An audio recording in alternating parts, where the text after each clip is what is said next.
Test, test, test, test, test, test for Frank. Yep. Wrong earpiece. New earpiece. All right.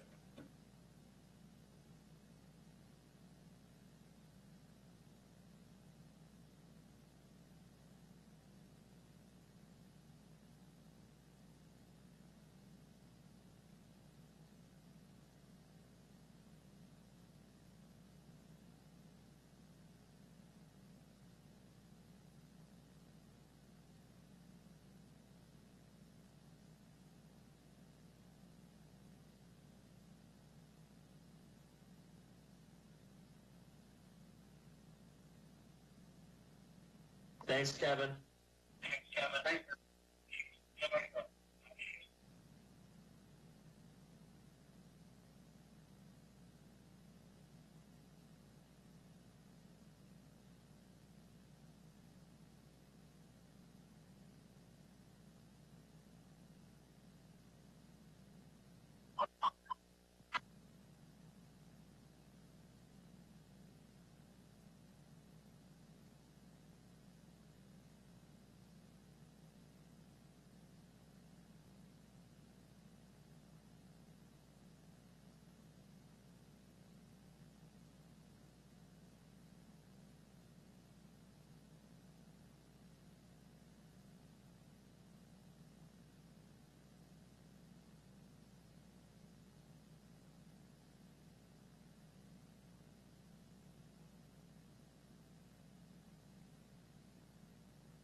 Yes.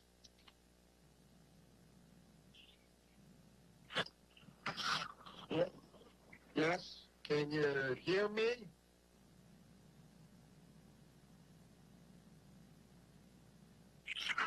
Yep. There is no, there is not.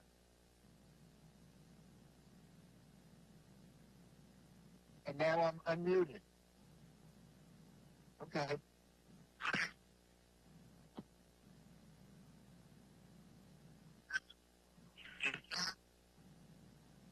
Well, yeah, I'm trying to set it all in the right place. I should be okay. Is that okay now?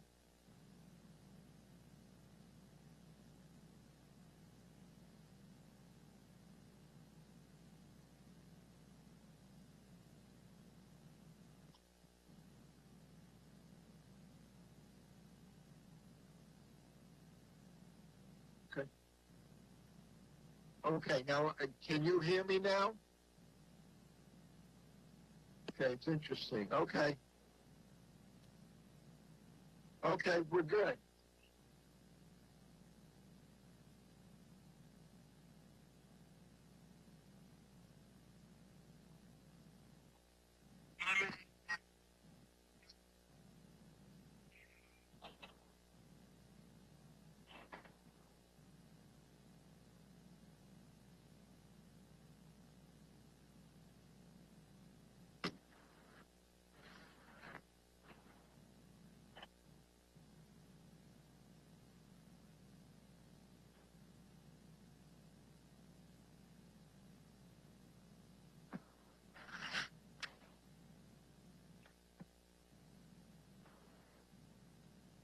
I heard my name. What are we doing? We're calling in?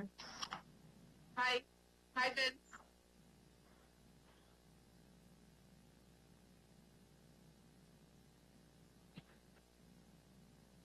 Okay. You guys. Okay. Well, I don't think I can see. Well, yeah.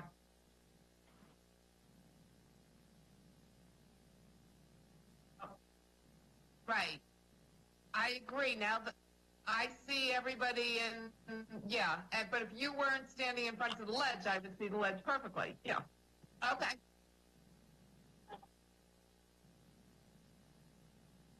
Yeah. No, I know, but you know what? My husband's been saying this forever. He's tried to watch, and all you do is you see the legislators. You don't see the speaker at the podium, right? Okay. All right. It'll do. All right. So I'm signing off until we're ready.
Hey, Kevin.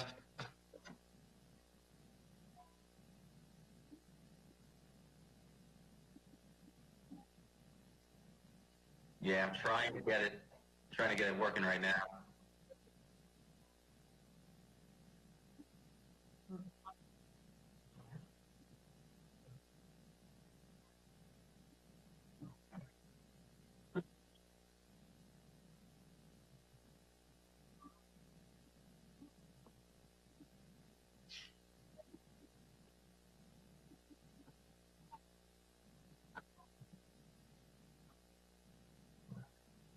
Icon's hidden, sorry.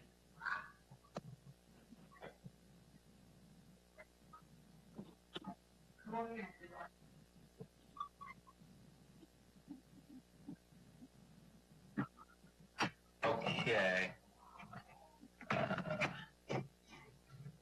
Trying to see if my connection is the problem. Trying to get closer.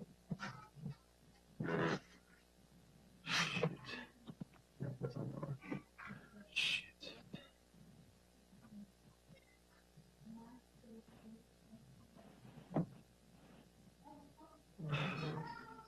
You're looking good, Kev.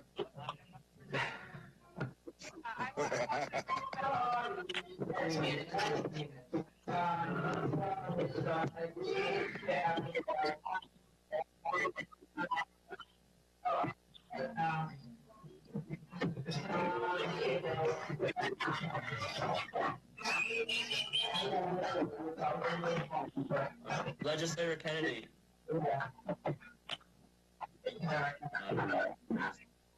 Just gotta press the video icon next to the microphone.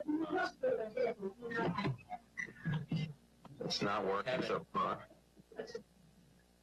Kevin. There might be a permissions issue with the legislator for the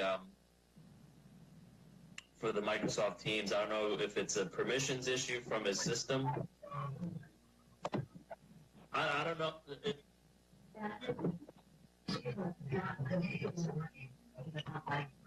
Right.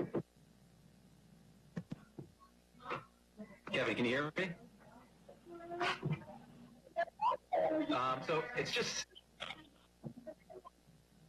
I got you. It's just saying the video camera isn't working. It says they're not able to use my camera, so it's not something that's... It's just, for whatever reason, my connection is the problem. I can see you and you can hear me, but there's no video, which is bizarre. Working the other day.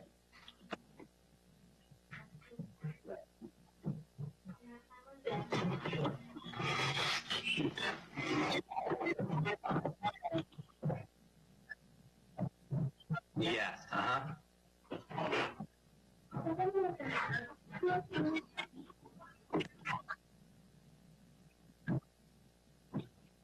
That's a good idea. I'll give it a shot. Can't hurt. I'm here. Here's the word is her name. Just remember N. There you go.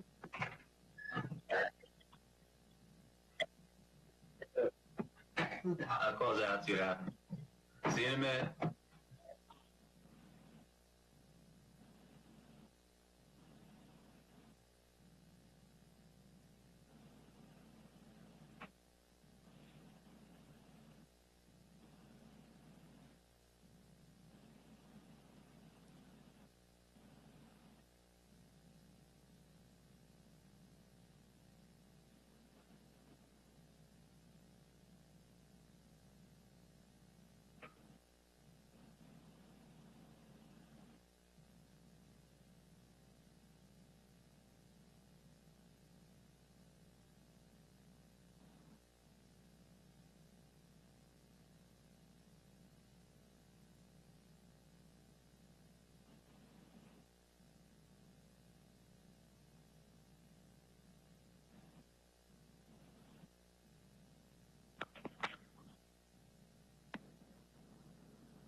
Looking good, Vin.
See the green light.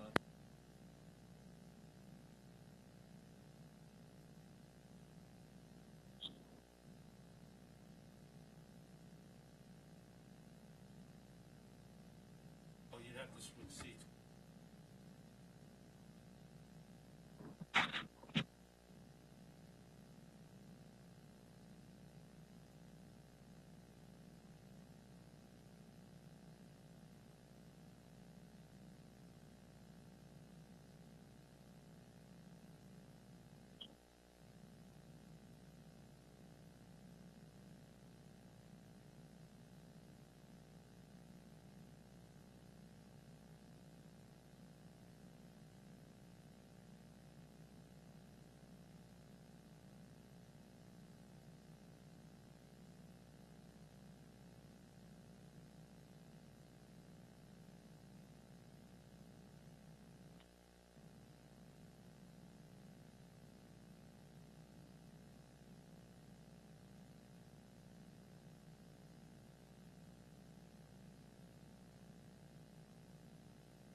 I would like to invite all legislators who are here participating in person to come to the chambers.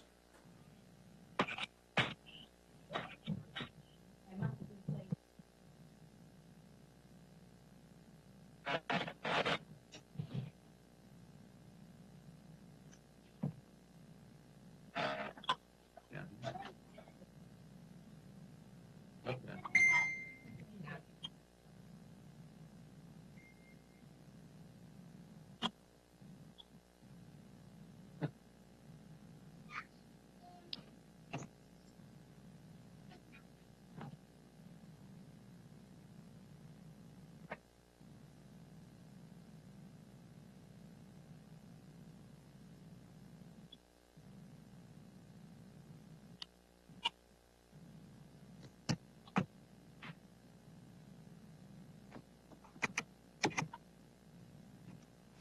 Kevin, can you see me?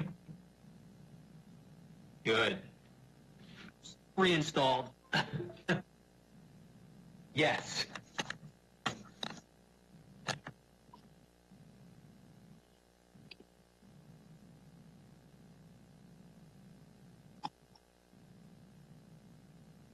Kevin? Yes. Oh, hold on, Kev. Let me try. I got you. It wasn't working before. Jim, can you hear me? Yeah, I can hear you. Okay. Can you see me now, Kev? Yep, I got you.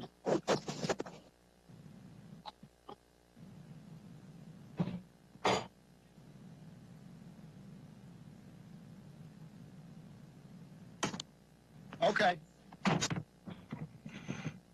Yep.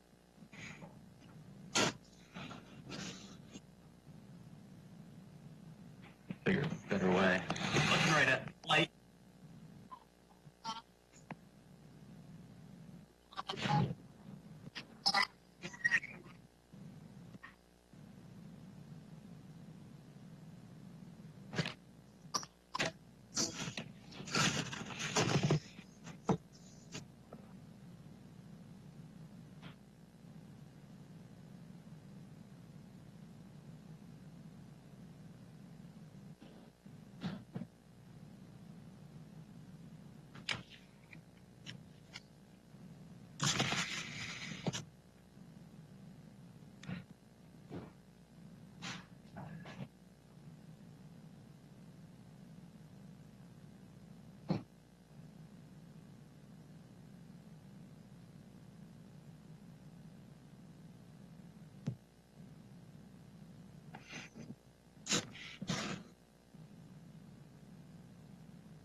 Hi, Benny. Hello. You're very close to the camera. You should move back a drop.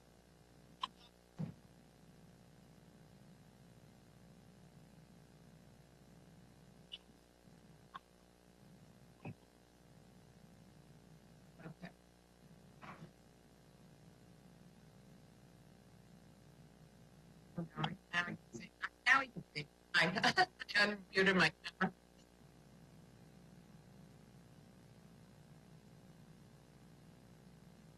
I could. Right here. I'll just shut the camera.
Okay, I'm on. Hi. All right.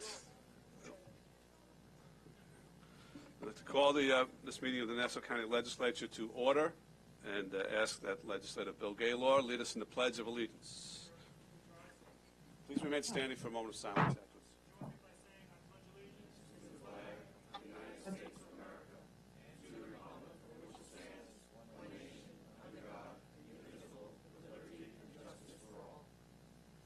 Just a moment of silence for all of our residents who are suffering from this virus, those that obviously have contracted the virus, their families, all of our residents who are going through this very difficult time and the anxiety that it has caused.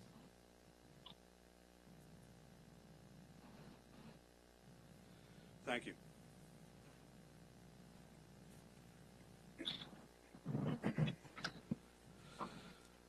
I am going to call the roll. Deputy Presiding Officer Coppell. Alternate Deputy Presiding Officer Ford. Here. Minority Leader Abrahams. Here. Here you come on. Legislator Sila Bino. Here. Legislator Carrier Salage. Here. Legislator Deborah Muley. Legislator Gaylor. Present. Legislator Muscarella.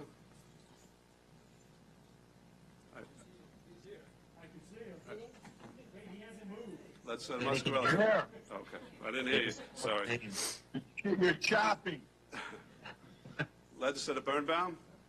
Here. Legislator Richie Whitten. Here. Legislator Kennedy. Here. Legislator McCavitt. Here. Legislator Schaefer. Here. Legislator Ferretti. Here. Legislator Drucker. Here. Legislator Walker. Here. Legislator Lafazan. And Legislator Rhodes. All right, we are all here either in person or participating via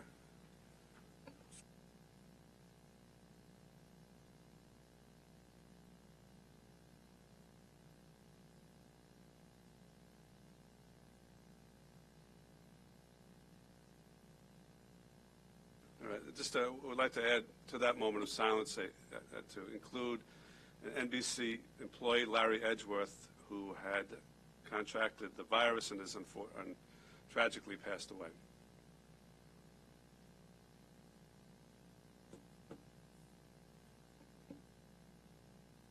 thank you again. To start things off, I think all of us, on behalf of the residents of Nassau County, want to extend a heartfelt thank you and our appreciation for the healthcare workers who are on the front line, who are reporting for work, who are aiding the sick and those who are in need of health care at this time. Very strenuous, very stressful, and they're reporting for work every day to make sure that their residents are being cared for. I want to thank you to our police and responders, as is always the case. When those of us are sheltering in our homes and taking precautions and staying away and social distancing, our police and first responders, although they're getting the protection and although they are having their own, they're following their own protocols to keep themselves safe, they're still out there on the front line and making sure that they respond to emergencies and all of the different means of assistance that our residents need. Also to thank the workers who are providing our essential services, both in government, in here in Nassau County and at the other levels of government, and also in the private sector that are keeping our society afloat, from utilities, from the food service workers, and especially for our government workers who are providing the services that people need in this time of crisis. So why are we here with this pandemic going on? Basically, as the people I just mentioned, we are doing our jobs. Governor Cuomo made a point of this last week when speaking about the legislature. Our job, and it's a crucial job, especially in an emergency, is that your elected officials meet and do the business of government to keep our government running, to make sure that those emergency items get passed, that the administration gets the support that it needs. To amplify why we're here at this point, over the last few days, the administration has come to us with a number of emergencies. So it is important that for the continuity of government that we continue to meet on a regular basis. It's important that we be there for those emergencies, again, to keep government services running, not only just during the crisis, but when we come out on the other side of this, that things be as normalized as possible.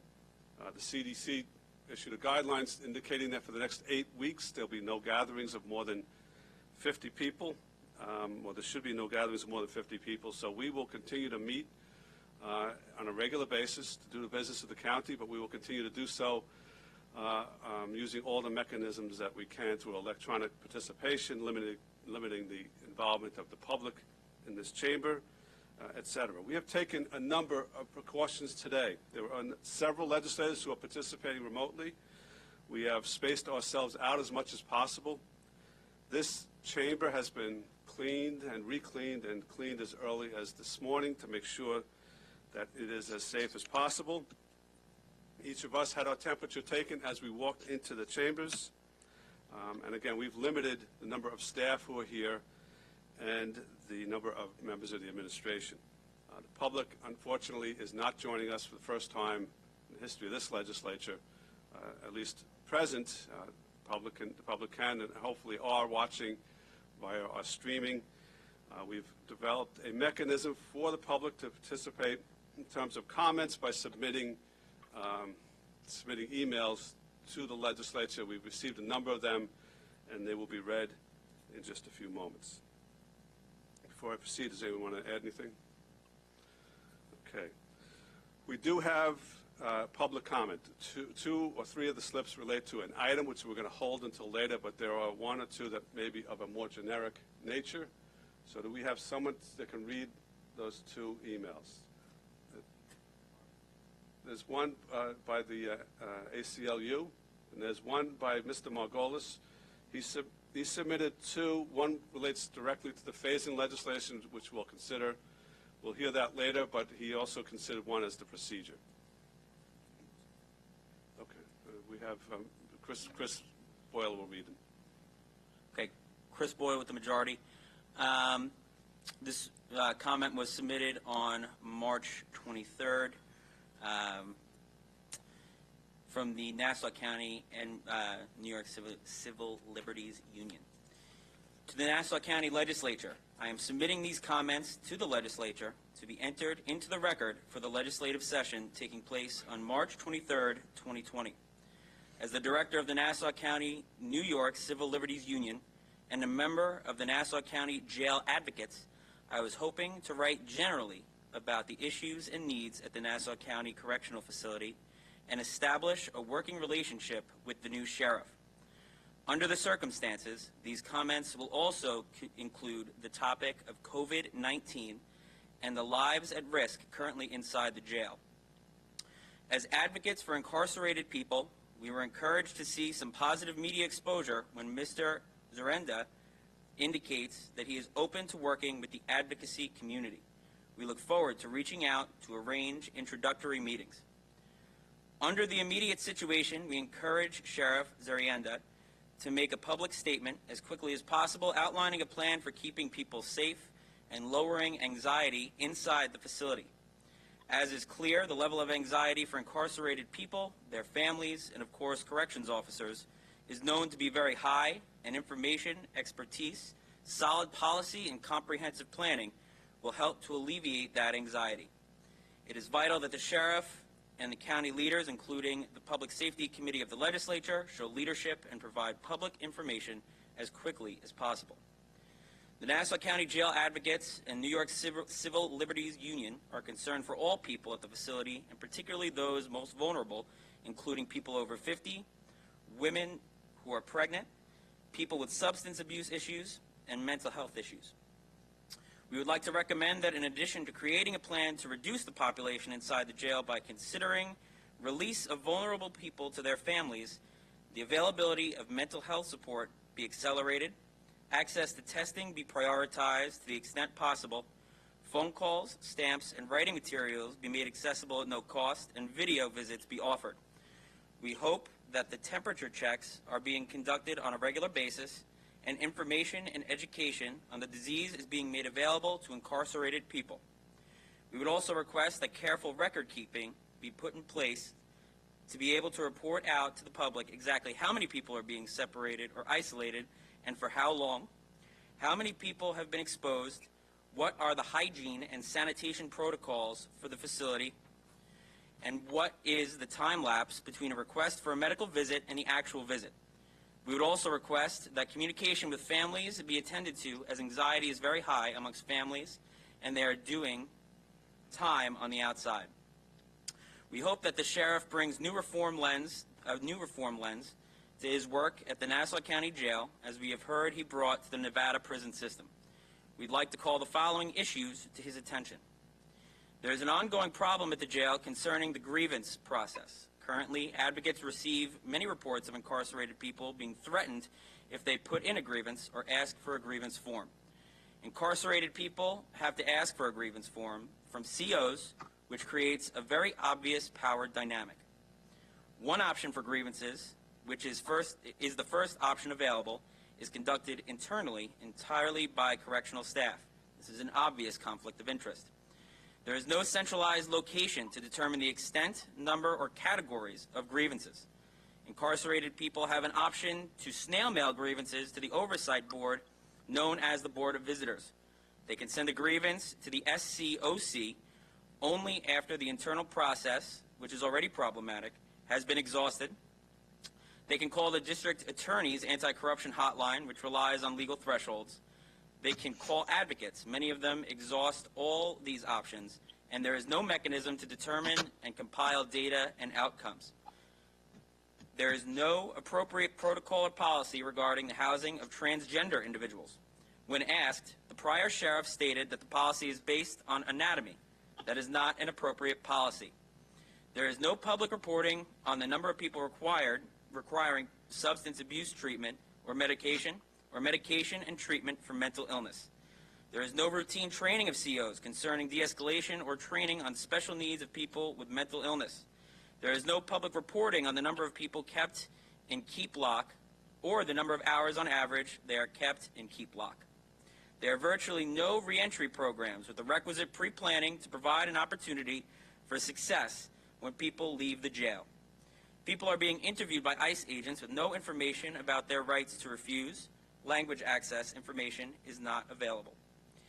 Families who visit are often standing in line outdoors in weather, and visiting hours are shut down 1.5 hours prior to the times posted. Access to raw libraries are limited depending on space sharing arrangements with the few programs that exist inside the jail. Materials in the law libraries are inadequate. These are only some of the issues that have been identified by Nassau County Jail advocates. We'd like to emphasize that these items outlined as no public reporting also means that the public and advocates assume there is no record keeping. The data points listed above, as well as others, should be required by the Public Safety Committee of the Legislature and reported on publicly. Since the 1990s, Nassau County Jail has been subjected to oversight by the Department of Justice and the New York State Attorney General's Office. It has been the site of over 13 deaths between 2011 and 2017. The Oversight Board has very little authority, and the culture inside the jail is known to be abusive. The New York Civil Liberties Union has been involved with trying to clean up the jail and its culture since that time. We have conducted interviews and have compiled reports based on those interviews and would welcome the opportunity to share them with the new sheriff. We look forward to setting up meetings, and we encourage immediate public comments outlining a comprehensive plan during this scary time. Leadership from the top can go a long way towards mitigating anxiety, ensuring safety, and prioritizing the value of the lives of those currently incarcerated during the COVID-19 crisis. That's from the New York Civil Liberties Union.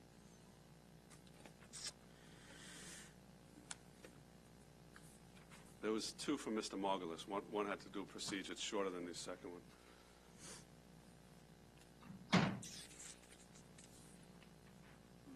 Okay. I believe this is it.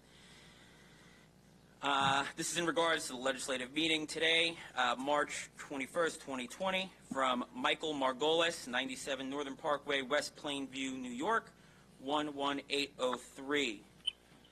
Dear Legislature, whatever our differences may be, please stay safe during this extremely difficult time.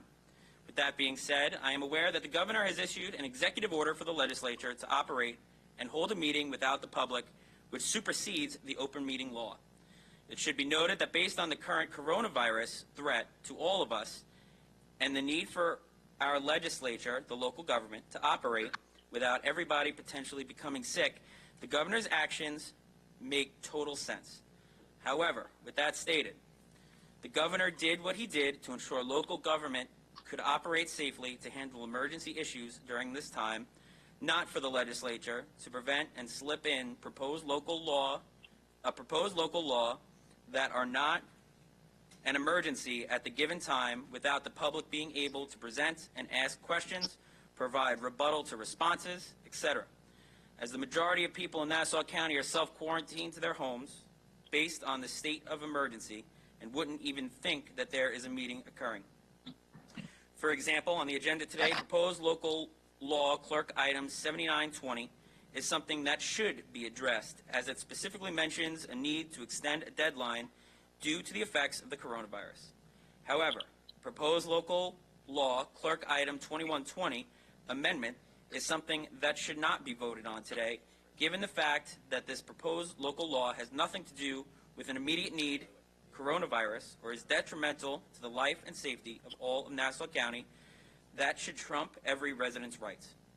Further, it shall be noted that Presiding Officer Nicolello has repeatedly stated to the public through the media that proposed local law item 2120 amendment would not be voted on until June.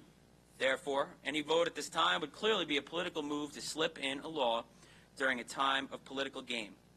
I urge you not to vote on anything today that is not deemed an emergency as a result of the coronavirus, as it will surely add to the legal challenge which can result in the offset of whatever action is taken and additional legal expenses and issues for the entire Nassau County.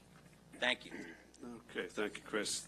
There are other emails containing public comments which we read at the time that the items that they relate to are called. In the meantime, anyone who is watching who does want to submit a public comment can do so by sending to the following email address: mpulitzer, MPULITZER, Nassau County NY. That's all one word, nassaucountiny.ny.gov. I can't guarantee that if you email us now, it'll be read into the record at this meeting, but it will be made part of the record of today's meeting. So as I said, some of the legislators are participating electronically. That is permitted under the governor's order, as well as the fact that we're having this meeting without the public being present. However, we also need to suspend our rules, at least to the extent that it applies to participation by electronic means. Notwithstanding the governor's directive, we still have to abide by our rules. So I would ask for a motion to suspend the rules to allow legislators to participate electronically. Deputy Presiding Officer Coppell makes that motion, seconded by Legislator Rhodes. All in favor signify by saying aye. Aye. Those opposed, Aye. Motion passes. For those who are participating electronically, I guess we'll handle this like a conference call. When you have something to add to the proceedings, just speak up, and we'll make sure that you get recognized in turn. Okay, we have, as part of our regular calendar, which I have to find, our regular calendar, aside from the hearing and the proposed local law involving the phase-in, all of the other items have passed through committees 2 weeks ago, were debated and discussed at that time. Public comment was available at that time on those items, but it has been agreed by the minority and majority that these items can be passed at this time without any further debate or discussion by the legislature. So I'm going to read those items, and then we're going to have a vote. We're going to do, the vote itself will be a voice vote unless I hear any opposition from, those participating remotely. Then we'll go to a roll call. All right, so here we go. Item 3, ordinance number 20. Item 4, ordinance 21. Item 5, ordinance 22. Item 6, ordinance 23. Item 7, ordinance 24. Item 8, ordinance 25. Item 9, ordinance 26. Item 10, ordinance 27. Item 11, ordinance 28. Item 12, ordinance 29. Item 13, resolution 26. 14, resolution 27. 15, resolution 28. 16, resolution 29. 17, resolution 30. 18, resolution 31. 19, resolution 32. 20, resolution 33. 21, resolution 34. Motion on all those items. Legislator Schaefer moves that. Legislator Drucker seconds the consent items. Any debate or discussion? Hearing none. All in favor signify by saying aye. Aye. Those opposed? Those items pass unanimously. Now we are going to go to the emergency items that have been submitted for this legislative meeting. I'm going to read. There was consent on most of these emergency items, so I'm going to read the ones that there's consent on. We'll have a vote on those, and then we'll read the ones without the consent second. 78 of 2020 is a resolution to authorize the transfer of appropriations heretofore made within the budget for the year 2020. 79, a local law to amend the Nassau County Administrative Code to extend the deadline to file an application for the correction of an assessment for the tentative assessment roll filed on January 2nd, 2020. 80, a resolution requesting the legislature of the state of New York to enact and the governor to approve an act to amend the retirement and Social Security law in relation to the retirement of members who serve as police medic supervisors, and members who perform police medic-related services in the County of Nassau Police Department. 82, a resolution requesting the legislature of the state of New York to enact and the governor to approve an act to amend the retirement and Social Security law in relation to establishing a death benefit for deputy sheriffs employed by Nassau County. 83, a resolution requesting the legislature of the state of New York to enact and the governor to approve an act to amend the retirement and Social Security law in relation to providing accidental disability retirement for deputy sheriffs in Nassau County. 85, a resolution to authorize the Nassau County Office of Emergency Management to accept any assistance, including but not limited to gifts or grants of real or personal property, but not including money, from any public or private source for the purpose of responding to and recovering from the novel coronavirus COVID-19 disaster emergency. A14 of 2020, a resolution ratifying the Commissioner of Shared Services award and execution of a purchase order between the county, acting on behalf of the Department of Public Works, and Winter Brothers Hauling of Long Island. I need a motion to establish an emergency. Moved by Legislator Rhodes, seconded by Legislator Muley. Any debate or discussion on establishing the emergencies for these items? Hearing none. All in favor of these items signify by saying aye. Aye. Correct, there is no negative votes on those. All right, so they all passed by a vote of all 19 members of the legislature.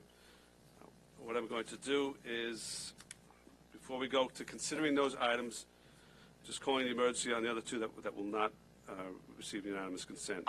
84 is a resolution requesting the legislature of the state of New York to enact and the governor to approve an act to amend Chapter 269 of the laws of 1979 relating to authorizing the county of Nassau to lease certain lands acquired pursuant to the provisions of Article 15 of the Parks and Recreation Law in relation to extending such authorization to lease or permit such premises.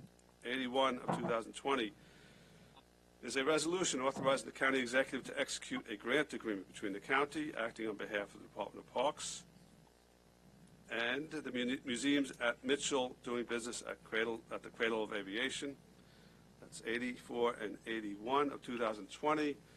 Moved by Legislator Ford, seconded by Legislator Gaylord. This 84 relates to Silver Beach. 81 relates to the museums at the Cradle of Aviation.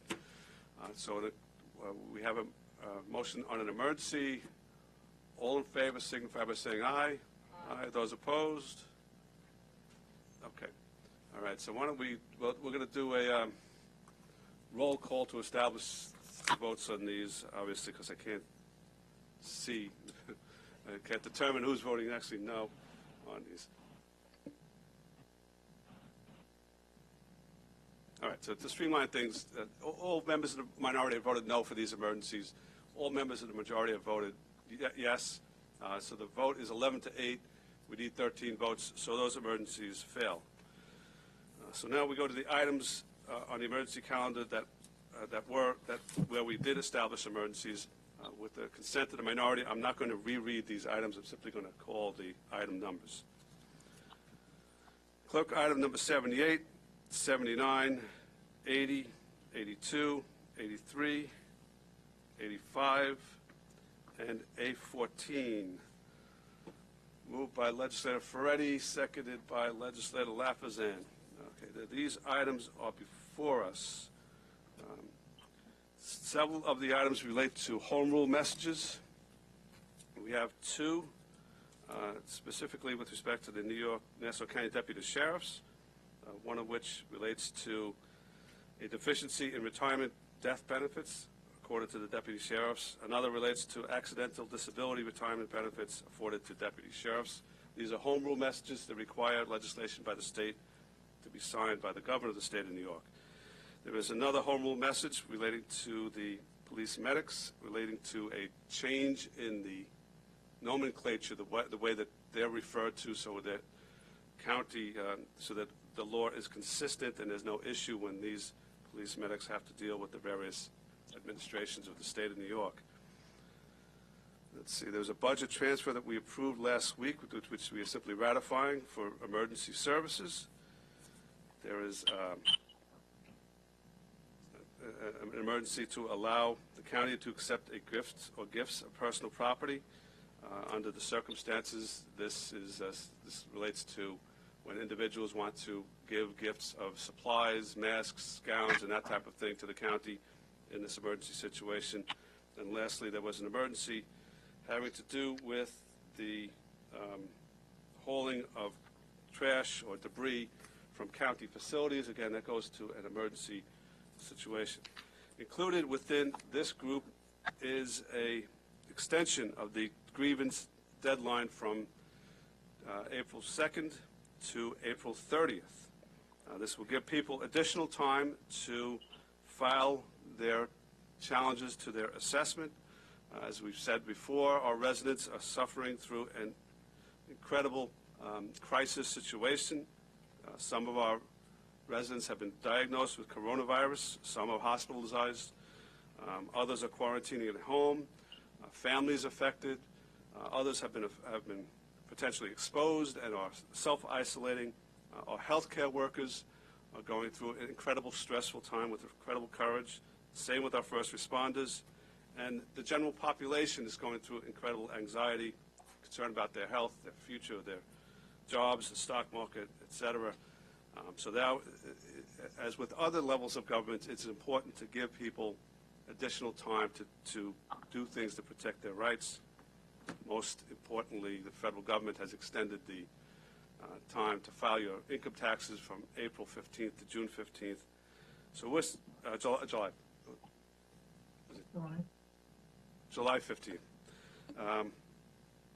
So this is not the first time we've sought to extend the assessment challenge deadline.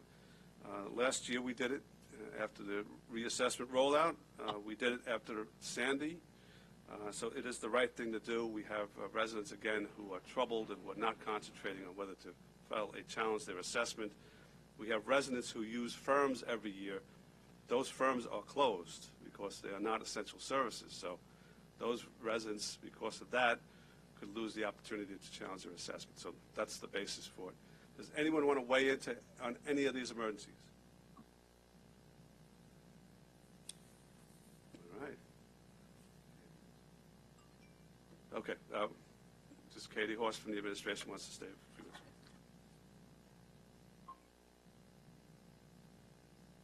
I just wanted to say that this morning the county executive asked ARC to extend the deadline to April 30th as well.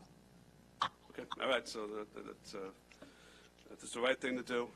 Again, it'll give people until April 30th to file their assessment challenge either remotely, and again, I would certainly encourage them to do it remotely because the hours with respect to when it's being accepted in person can change. Those who need assistance to file it remotely, they can call our offices.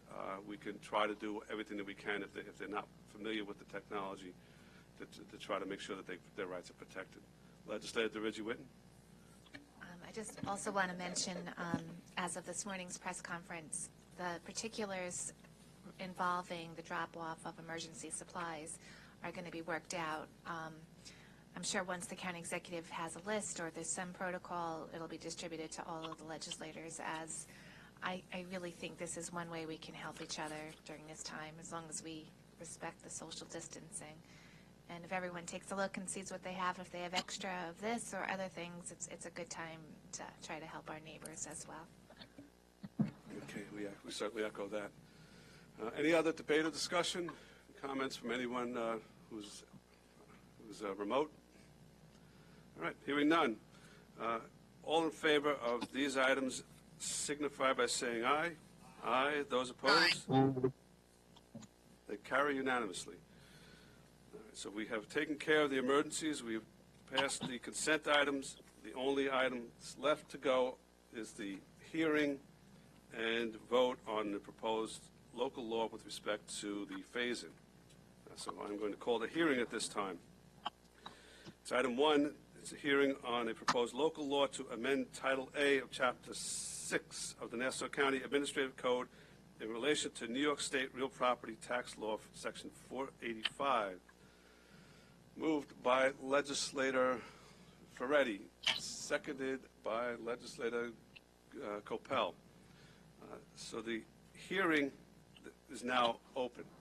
Wait, I'm sorry, actually, we need a vote to open the hearing. All in favor of opening the hearing signify by saying aye. Those opposed, the hearing is now open. What I think we'll do is perhaps have the public comment read, and then we can go to the legislators' comments and or questions.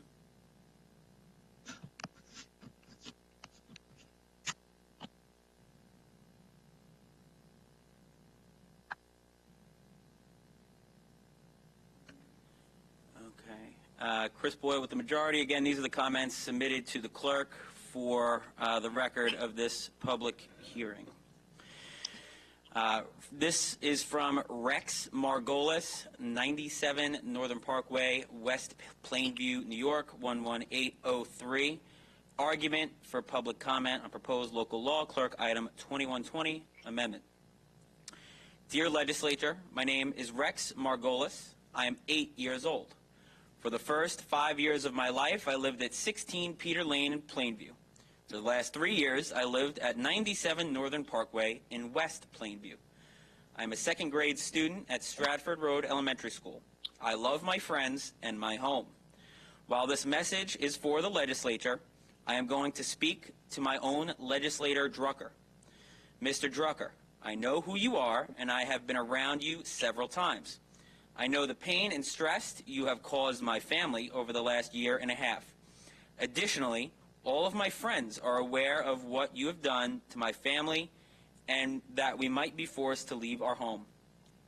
How could you allow this to happen? Do you not have a heart? What steps have you taken over the last year and a half to help us? Although I am only 8 years old, I know the difference between right and wrong. I watch my parents leave early in the morning and sometimes return home, even after I am already in bed for the night, to be able to provide for my brother and I. Additionally, I have learned about teamwork through sports and education. Even if I was the best player in my soccer league, it doesn't mean my team would win, as there is no I in team. No person on a team is truly better than the other, as the team wins and loses together. I even now know what taxes are and what it means if you don't pay them. I have seen you at the JCC and at my school reading books to children. If you think that is going to make up for hurting my family and my friend's family, or any family, it is not. I know my father has done everything to make you aware of the problem so many will face with the taxes, yet you have done nothing to fix it. Stop saying you are here to help if you don't help. Our community chooses to lead the team, but you are not leading because too many players are being left out. Every second grader knows 1 + 1 = 2. How is it that you can't do simple math? If you are able to vote that a family has to pay more than their fair share out of necessity, which you so claim, then you must understand that even a second grader knows that your vote promotes stealing. When my family runs out of money because we can no longer afford to pay our neighbor's share of the taxes, does that mean I can just go into the ShopRite and start eating food? Can I walk into homes and walk out with my vitamins without paying? Aren't these necessities? Would you vote to when people run out of money, they can steal? It is clear to me at 8 years old that you are penalizing some families and rewarding others. My father tells me that yourself currently pay no property taxes, or if anything, a very small amount. Further, my father tells me that you sold a property in Plainview for just short of $900,000 that was valued on the old tax roll at or around $300,000, and that after the reassessment, the taxes on your old home would be increasing $5,000. Again, even an 8-year-old can realize you have taken advantage and continue to take advantage of your own people. While I will not sit here and tell you I am a perfect angel and do not get in trouble, I will tell you that my parents have taught me to try and learn from my mistakes, and for the most part, I do. I am begging you to help my family and all the other families who will be hurt by the Taxpayer Protection Plan. Please vote no, even if it is against what your political party wants. There has to be a better plan where all of the residents contribute equally to the problem we face. You could have spent the last year and a half working on this plan, but you didn't because it was not what your political party wanted. I am 8 years old, and I don't care, nor should I have to care about politics. I care that my friends and I live in our homes. Please help my family and all other families that will be hurt. Isn't that what your job is? That was from Rex Margolis.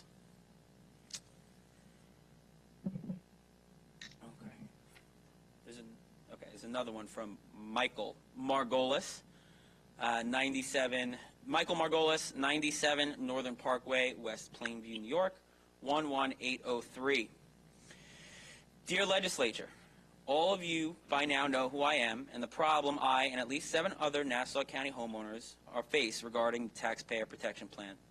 For a year and a half, I have advised you of the major problem with the Taxpayer Protection Plan and how at least 7,000 newly constructed homes end up subsidizing Laura Kern's plan to fix the tax freeze left by the Mangano administration. Unfortunately, for a year and a half, I have watched you grill the assessor on stupidity, basically where the new market values on homes were coming from, even though every resident could challenge that number through the grievance process.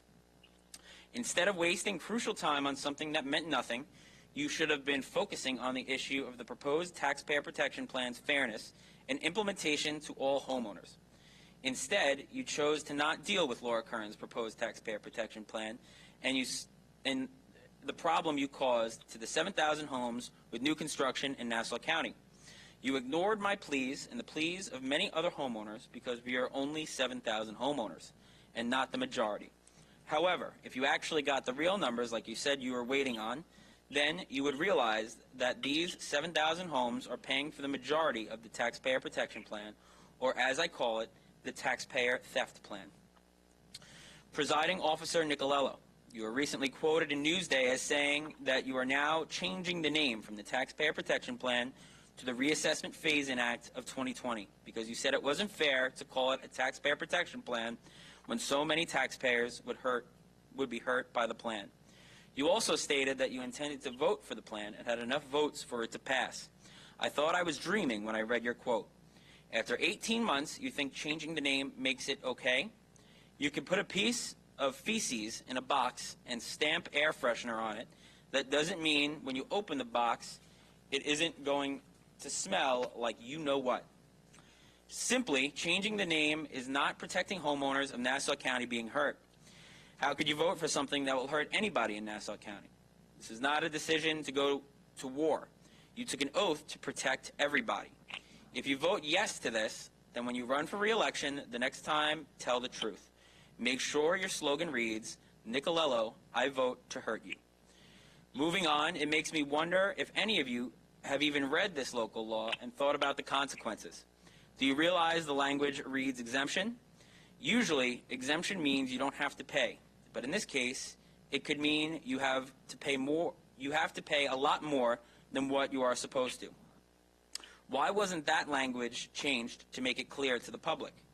Do you care that it causes a tentative assessment role, that it uses a tentative assessment role as part of the key calculation, meaning that every homeowner was denied due process of law to challenge that number? Do you realize there is no requirement in this local law that you even be a resident of the county or even the state, that the property is not rented or used for commercial purposes, that you are not delinquent on past property taxes? How can you vote that your constituents have to subsidize residents of other states or people using their properties for economic gain instead of residential purposes? By voting yes to this Taxpayer Protection Plan, all you are doing is telling people not to move to new construction in Nassau County or not to improve their existing homes. The message you send is, welcome to Nassau County, or thank you for improving your home. Now you have to pay 70 to 90% more than your fair share of taxes. But don't worry, that will decrease over the next 5 years. By the way, if we charge you the fair rate of property taxes, we still have some of the highest property tax rates in the county, and as you know, you can't even write off more than $10,000 on your taxes. So basically, Nassau County is not a place to move unless you make over $1 million a year, and if you did, then why would you move here? You chose not to put political party aside and come up with a solution that would work equally for all property owners of Nassau County. From day one, I have been told that the reason for the phase-in is because the homeowners going up to their fair share will be forced to sell their homes if the fair share is implemented all at once. To this date, not one economist or any proven data or study has been provided to show as much. Why haven't these types of studies been done by the county? Which brings me to Legislator Abrahams. Legislator Abrahams has been a very strong proponent of Laura Kern's taxpayer protection plan, demanding that the Republicans vote for it. I have heard Legislator Abrahams say, and it is no secret, that his district is home to some of the least affluent homeowners in Nassau County. These are the residents that didn't know how to file a tax grievance, didn't think they could afford an attorney to file a tax grievance, or just trusted the system. And as such, is the district with the highest percentage who will see their property tax values decrease because of the reassessment. Yet knowing that these residents are less affluent and are paying more than they are supposed to be paying, Legislator Abrahams believes that this is a good plan. Continue to overcharge the poorest people. Legislator Abrahams, you didn't even ask one question to Assessor Moog to try and protect your overpaying constituents at the meeting on the update of the reassessment several weeks ago. Don't you all have to ask why? Clearly, this is not about the people. It is about politics. It is about making sure Laura Kern gets another 4 more years. We all know that the only reason the Republicans have all of a sudden come around on this is because Laura Kern spent $100,000 of taxpayer money to send out political mailings demanding the Republicans vote for this plan. The mailings even gave the number to directly call Presiding Officer Nicolello's office. This was a clear political mailing paid for by the taxpayers that boxed in the Republicans. Again, most of you up here are attorneys, or maybe all of you. Did any of you report County Executive Kern to the district attorney for spending $100,000 of taxpayer money on clear political mailings? Who exactly are all representing? How can you allow the county executive to use taxpayers' money for the county executive's own political gain? Now, here we are today in the middle of a war known as the coronavirus. Even assuming we had the data that would support the taxpayer protection plan being implemented, that data would be garbage today. The world, which includes Nassau County, has been turned upside down in the last 2 weeks.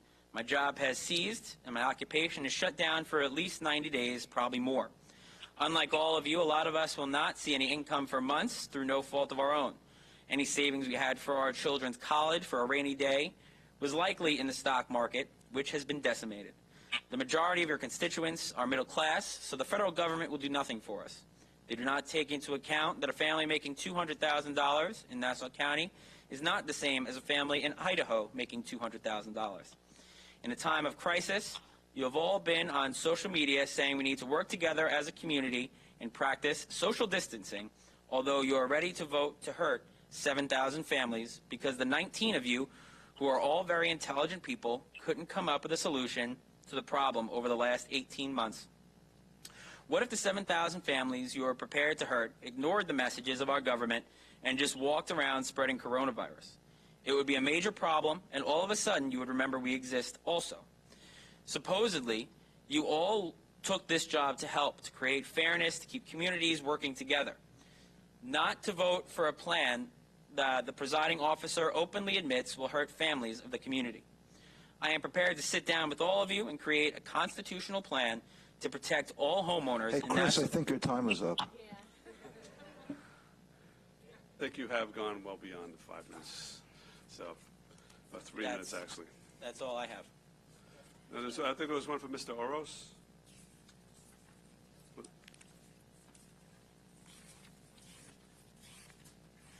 we'll have to locate that one. All right.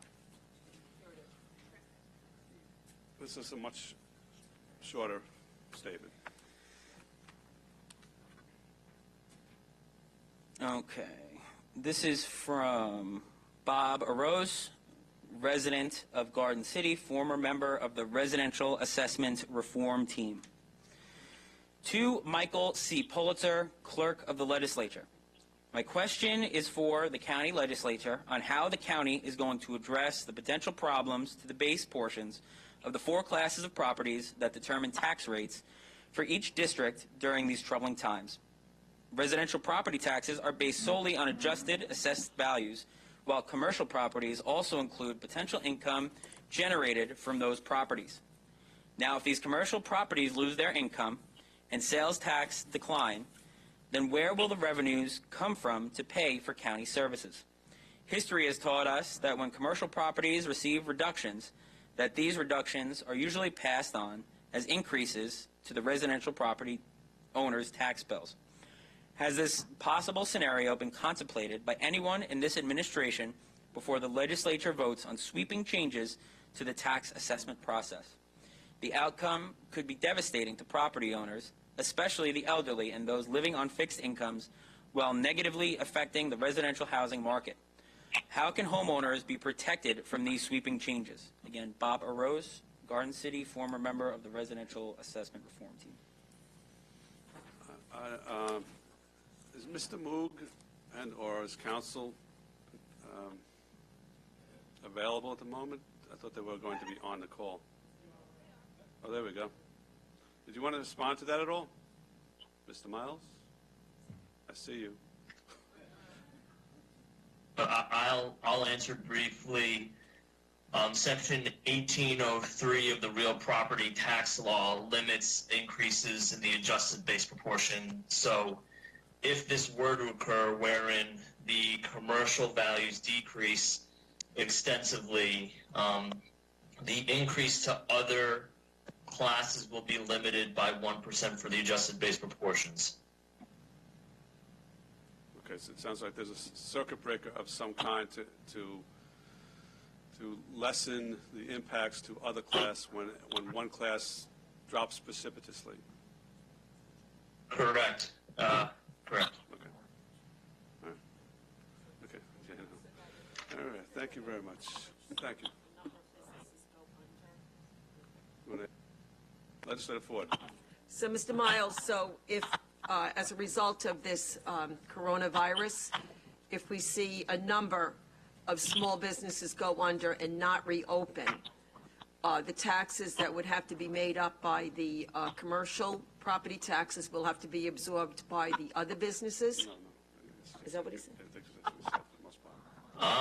Right now, we're working with the 22-23 assessment roll based on Glenn's law, so the tax status date for 22-23 is this January. Right now, the assessments for 2021 are stable and cannot be adjusted by the Department of Assessment legally. In terms of what would happen regarding decreases in commercial value, that would be reflected in the 22-23. I know that David and the evaluation team is monitoring the situation, and we are waiting for the values to come in over the next few months. If there is a decrease in, I'm assuming, if there is a recession, there will be an adjustment made on the 22-23 because it's not final yet. And we will take that in consideration. It would probably affect both commercial and residential properties. So that then you might, in the future years, you may change the base proportion so that maybe in the 22-23 years that the residents may end up. But let me Yes, we have to by law. Okay, but what happens if we enter into a recession? And I mean it, like for 21, we're going to be collecting taxes in either October or April of next year, correct? School taxes or whatever, Okay. County taxes. And businesses just don't come back. So they're not paying anything. I mean, there's like nothing. Where does that money get made up from? So you're talking about the 2021 and the 21-22 roll. Correct. Because of the legal restrictions, the Department of Assessment is not able to change the values because the tax status date was January 2nd, 2019. I'm sorry, 2018. No, I'm sorry, 2019. I apologize. So many different roles, but that would require state legislation. We know in the past that the state has come up with legislation to help in times of need and emergency, like the Sandy Emergency Bill, which is part of Section 1803 of the law. So I would make an assumption that if there is a recession, that the state would try to help, and they'd probably put something under Section 1803. So then, so that are you actually looking at that to have a plan in place so that we can actually try to get that relief from New York State as we did with Sandy? We'd have to review those options. This has kind of come up pretty quickly. We were hoping, I guess a few weeks ago, I would like to assume that we were all hoping that we can limit the spread and the exposure, and after a few weeks, businesses may be shut down but would start coming back. We still have to wait to see what the federal government is going to do in terms of sending money to local businesses and governments. A lot of what's going on with the valuation will depend on the federal bailout plan. And if tenants are made whole on the loans that are being proposed, and those loans will be forgiven if they're paying payroll and leases, a lot of the landlords should be made whole during that period of time. I know the Federal Reserve Bank and the Treasury and the federal government is doing its best to try to limit the economic fallout from this. And one of the options they're using is interest-free loans that could be forgiven if they're being used for payment of leases and payment of payroll. So we'd have to really examine this on an ongoing basis, and we have until December for the next roll. The current roll is locked in place by state law. So it also depends if the state wants to take an action to try to relieve any distress from commercial property owners in a period of time.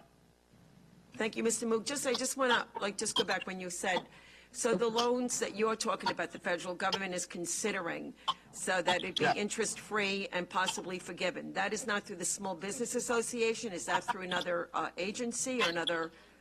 The bailout package is called Phase 1, Phase 2, and Phase 3, being debated right now in the Senate and in the House. And one of the parts of the I don't know if it's Phase 1 or Phase 2 of the bailout, is to try to extend loans, either low interest or interest-free loans, to businesses, and that if they use part of that loan to pay leases, pay for their lease or pay for payroll, those parts of the loans will be forgiven. So in a sense, be able to keep businesses in place, keep landlords whole, and always keeping the workforce paid while this coronavirus quarantine is going about.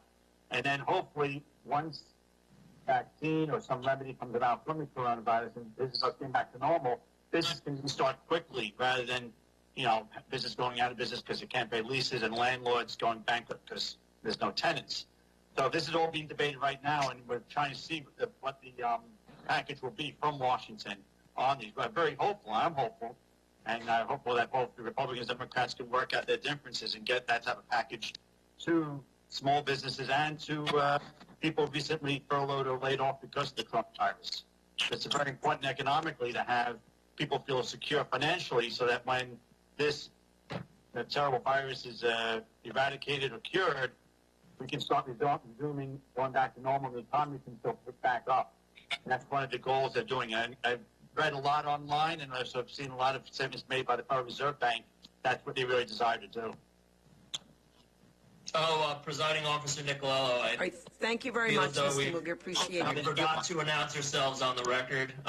Robert Miles, Deputy Assessor. Dave, I think you should announce yourself. Dave Moog, County Assessor. Thank you very much for your response, and I agree with you. I hope that we do get this so that our small businesses will get the relief they need. Thank you. Yes, thank you. We all hope for the best on that.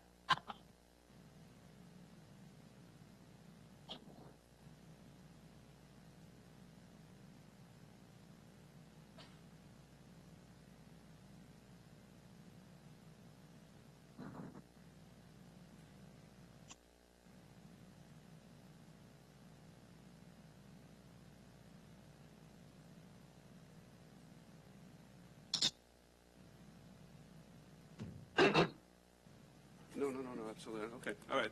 Thank you very much for responding to the public comment. I think we'll have debate discussion now during the hearing, and then after that is done, we'll go to the vote. So the question came up as why we would consider the phase-in now. Mr. Moog was with us on March, I think it was March 3rd or March 4th, and testified that it needed to be done as early as possible in March, in fact, that the time needed for staff to make the calculations using an antiquated system, that the time for communication with receivers of taxes and other municipalities, that time was needed to incorporate existing exemptions, that Mr. Moog made the case at the time that you really couldn't wait later in the year to pass this phase. And his testimony actually was before governments started to be reduced to essential staff. So we know that, for example, the assessment department will be operating at 25% staff for the time being. It may eventually move up when the rest of our society starts to move up to greater staffing. So the case has certainly been made that that this is something that cannot wait.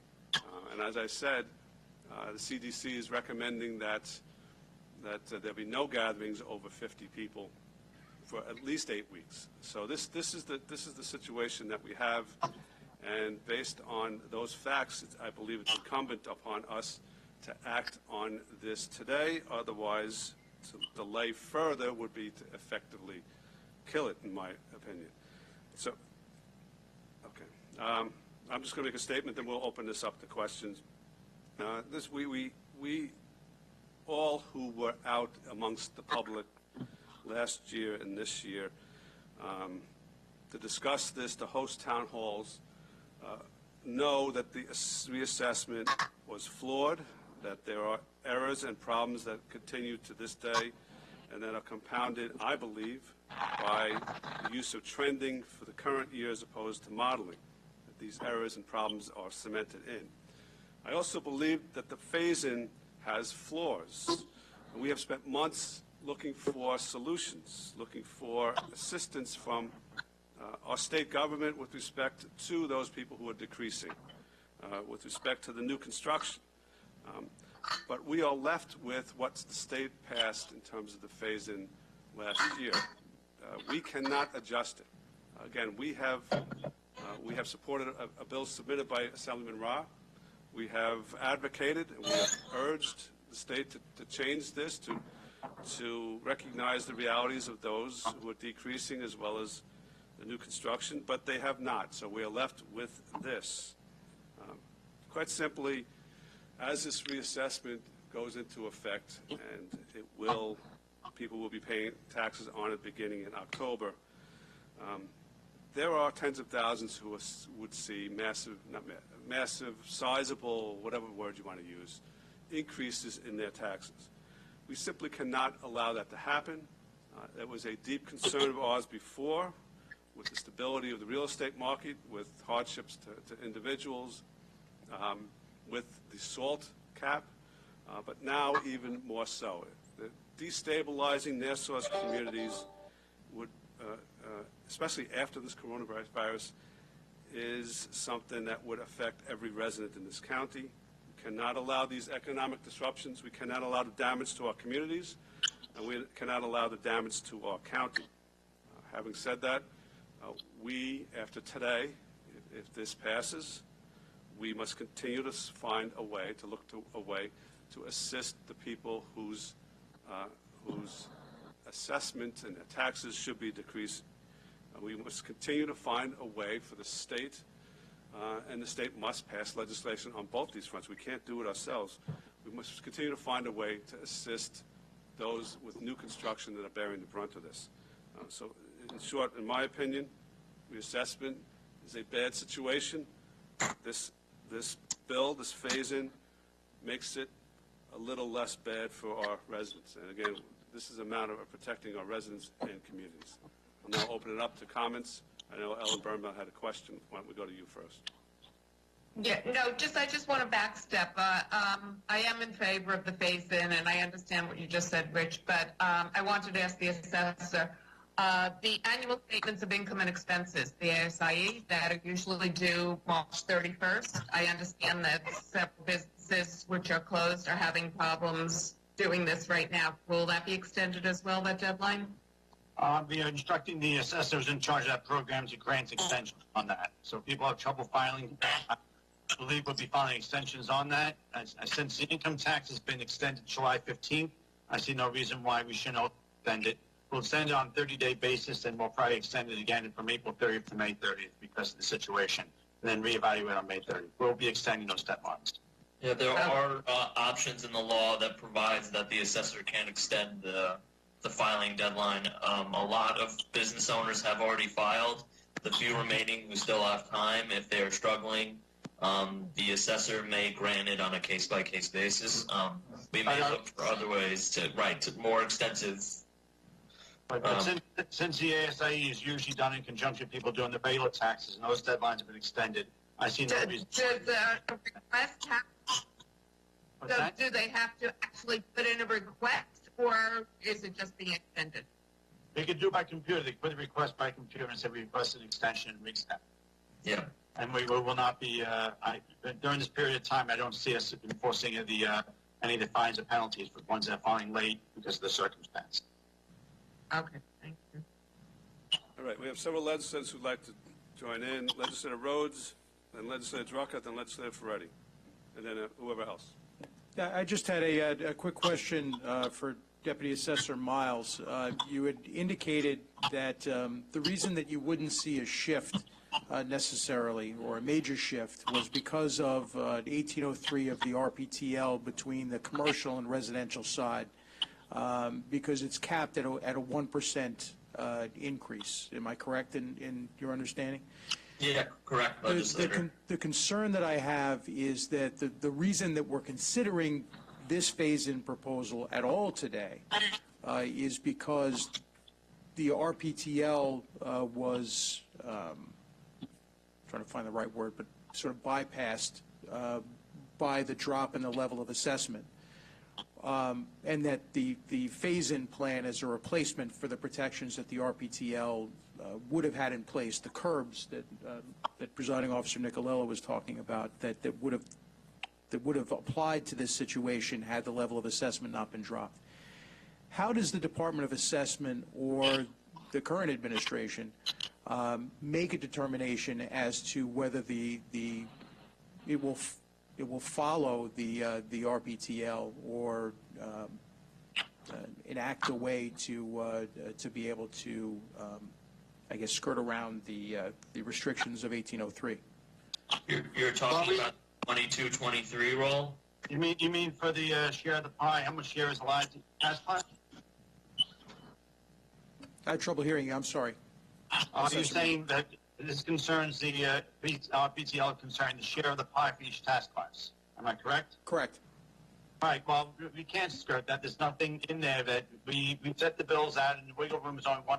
We do the adjustment on it every year, and we're limited by law for 1%. So that's what we do. We do follow the law on that. So just so I'm correct in my understanding, the only way that you were able to accomplish sort of getting around the 620 rule was by changing the level of assessment. In this particular case, that tool would not be available to you for the difference between classes for the 22-23 roll, for example. We changed the level of assessment to bring equity into the assessment roll, and because the 6 and 20 was restricting the ability to get equity with the tax roll. We would take 20 to 30, 40 years to get equity on the new reassessment. It's perfectly legal for the assessment office to lower level assessment, and it's been done so in Nassau County and in New York City several times. So one thing really doesn't have one has no meaning to the other. Share of the pie under 1803 is a 1% wiggle room set by the state, and we go obey that. We follow that to the letter of the law. So I see no sort of conflating one with the other. One really has nothing to do with the other. The share of the pie will be upheld, and the wiggle room is 1%, as set by the city, and that's what we plan to follow. and we continue to comply with all sections of the real property tax law, including the 6 and 20 rule, 1805 and 1803. I appreciate your opinion. Thank you. Legislator Drucker. Thank you, Presiding Officer. Although it has been my practice over the past year or so not to engage Mr. Margolis because of his abusive, nasty, vitriolic attacks on me, totally inappropriate, whether it's on social media or whether I see him in person. His attacks on me today, in my opinion, warrant at least a response. Not to get into specifics so much, but to simply say, that my district has the largest or the highest percentage of homeowners who will receive a tax increase. 57%. I believe my colleague and friend, Legislator Walker, also shares in that number. 42% will receive a reduction in their taxes. Mr. Margolis and his son Rex, who, by the way, I intend to contact the superintendent of schools because that young man at 8 years old should go directly to Harvard, because I've never encountered an 8-year-old who could write a letter like that. But be that as it may, Mr. Margolis in his comments states that he and 7 others are in a similar position. Now, my mandate, my mission, as all of the other 18 other legislators on this dais, is to do the most good for the most number of people. And that's, in the bottom line, that's what it is, and the presiding officer indicated that. There's flaws, there's comments, there's criticism, but the bottom line is we are elected to do the most good for the most number of people. And people may say, well, then, for you, this is an easy decision. 57% of the people in your district are going to receive a tax increase. This law, this bill, blunts that impact, and especially with who knew we were going to be facing this crisis, the coronavirus crisis now, the last thing people need is to not only have to pay an increase in taxes, but to have to pay it now in a lump sum when they might have no job or a reduction in income, or their business might be closing up, is a terribly harsh result.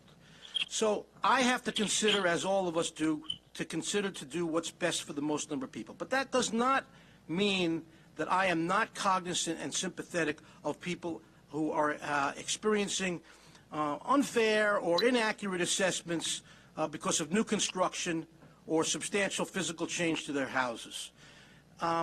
Mr. Margolis doesn't mention the fact that he bought a house for $900 and some odd thousand as well, a new construction house. And the first couple of years that he was in that house, he paid less than full value in terms of tax assessment.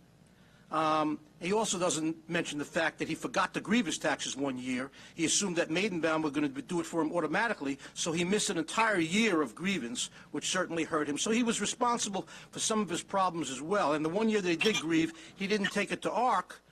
He didn't take it to SCAR, which might have resulted in some further reductions. But be that as it may, my point is that he doesn't represent a very significant portion of the population, but I am no less sympathetic to that population because it is unfair. I happen to live in a new construction community, brand new construction. The property has not been assessed yet, at least the portion that I'm living in. It's been taxed because it's been vacant land. It was just built. Eventually, I'm going to be paying a sizable amount of taxes, and this taxpayer protection plan will impact this community in a great deal. But again, I have to be mindful of what I'm doing, what my mandate is to do for the most number of people in my district. And but I am not unsympathetic to the new construction, substantial physical change homeowners who really should not be punished. And I have taken made great efforts with some of my state colleagues and fellow legislators, counsel, to discuss a real viable pathway to amending the state law to add an exemption to get these homeowners who have substantial physical changes and new construction homeowners so they get the benefit of that. There is no reason to discourage people to improve their homes or to buy new construction homes. There is no incentive. In fact, that is the opposite of what this county wants. This county wants people to move here, to make improvements to their houses, to increase the fair market value of their properties. But if they're going to be taxed unfairly, that is something that has to be addressed. I intend to do whatever I can, and I'm emboldened and heartened by the fact that the majority and the presiding officer indicated they are also in agreement on that, and I really believe that there is a pathway that we can get this change done. I've spoken to the county attorney. I've spoken to counsel on both sides. We have a way to get this done. There is legislation that can be done, and this will be able to help that small segment of the population. According to the assessor's office, it's about 1,700 homes county-wide. I happen to, again, unfortunately, Legislative District 16 has about 20% of that number. It is a disproportionate sum, but it makes my decision that much more difficult. But again, at the bottom line, at the end of the day, I take comfort and solace in the fact that I was elected to do the best I can for the most number of people. And that's all I want to say right now. Thank you. Thank you, Legislator Drucker. Any other legislators? I think now's the time to discuss this in the open hearing as opposed to comments later on during the vote. Legislator Ferretti. Thank you, Presiding Officer. I do have a statement I want to put on the record prior to the vote. This vote is before us today for one reason. County Executive Laura Curran broke her promise to this body and every Nassau resident that she would abide by the spirit of the state law in implementing her reassessment. Had she followed the intent of state law, 95% of Nassau residents would have been insulated from large tax increases, and there would be no need for a phase-in. That said, where we are today, in the absence of the 620 protections contained in the state law, I believe residents deserve a phase-in that is fair and constitutional. I am not convinced that this phase-in checks either of those boxes. First, the phase-in relies on a reassessment that has been plagued by a lack of transparency and errors. The underlying reassessment is currently in litigation, and to this point, the administration has failed to provide the court with justification as to how the neighborhood factors were determined. The lack of transparency, multitude of errors, and unanswered questions pollute the integrity of the underlying reassessment, which necessitates a phase-in. When looking at the actual phase-in bill, it is shocking to the conscience that the county executive had the audacity to call this a taxpayer protection plan. Who exactly is this plan protecting? The 54% of properties who will see an increase in greater proportion than had the county executive followed the 620 rule? Or the 46% of residents entitled to a reduction that will not recognize that reduction for half a decade? The reality is this doesn't protect anyone. One may ask, what alternative is there? Well, the majority has worked with Assembly members to create one. Assemblyman Ed Rod drafted and filed a bill which would send aid to mitigate the disastrous effects on those entitled to a reduction who will not recognize it for 5 years under the phase-in.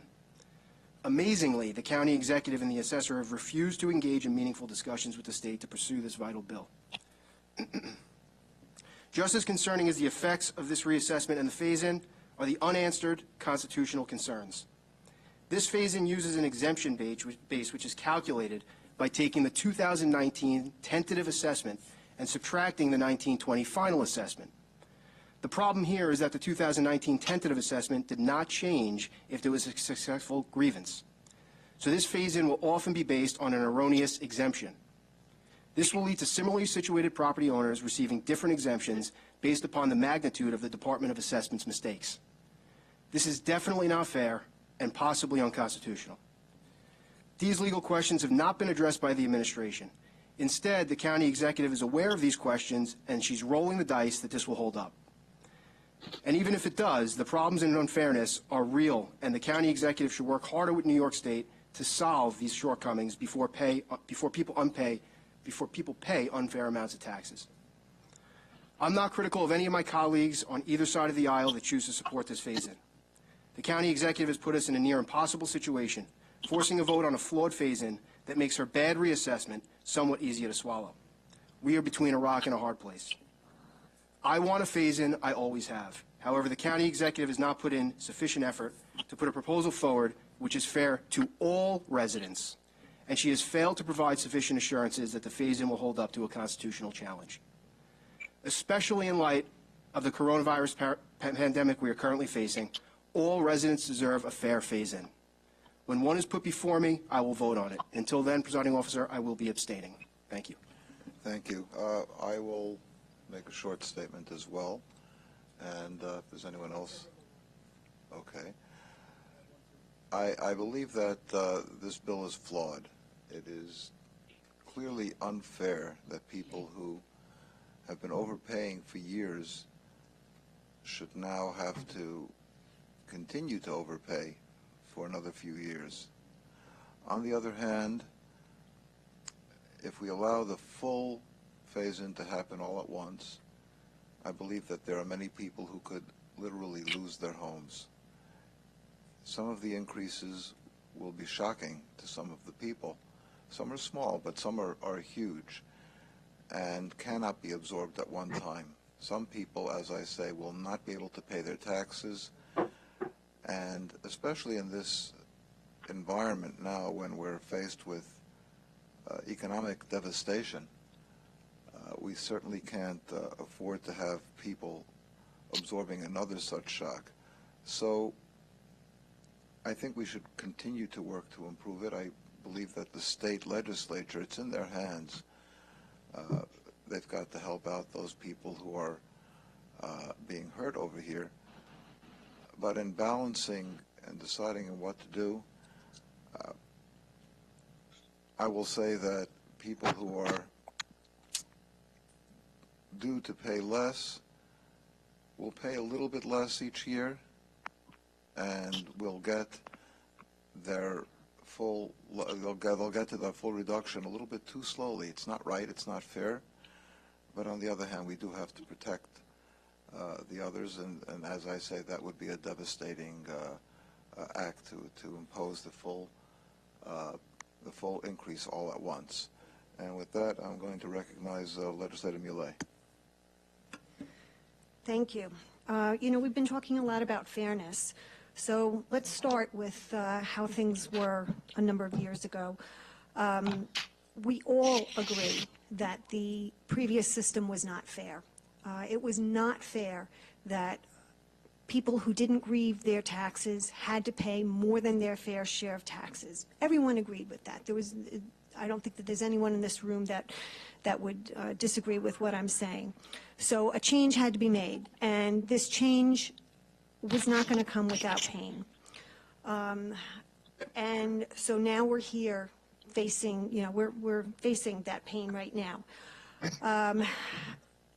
The roles, no one should have to file in order to make sure that they pay their fair share of taxes. Quite frankly, that's the government's job to make sure that there's an accurate roll.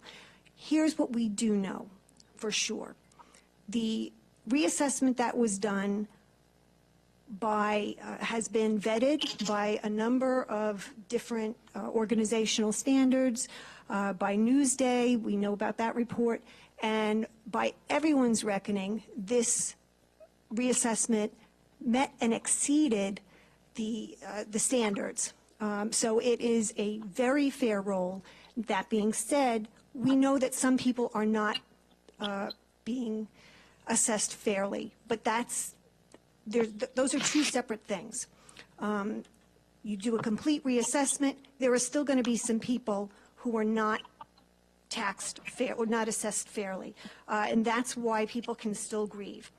There's been some talk about the 6 and 20. We know because it was testified that had the 6 and 20 gone forward, that would have resulted in unfair assessments for 20 years, and we would have thrown away the millions of dollars that we paid to get a new assessment roll. So we couldn't go with that. I absolutely support this legislation. It's not perfect. There's no question. Everything that has been brought up is absolutely true. The people who were overpaying all of these years are still going to be overpaying a little bit or incrementally. It's not perfect. But as has been stated by many of my colleagues, it's something that we need to do so that we will not be essentially throwing people out of their homes. And so with that, I heartily support this legislation. Thank you. Legislator Ford. All right, thank you. I agree with many of the statements that my fellow legislators have made in regard to this phase-in. You know, I'm glad that we did change the name of it because I do not believe that it is a taxpayer protection plan. And I do want to acknowledge the work on behalf of our assessor, David Moog. You took on a challenge, and I appreciate the hard work that you put into it.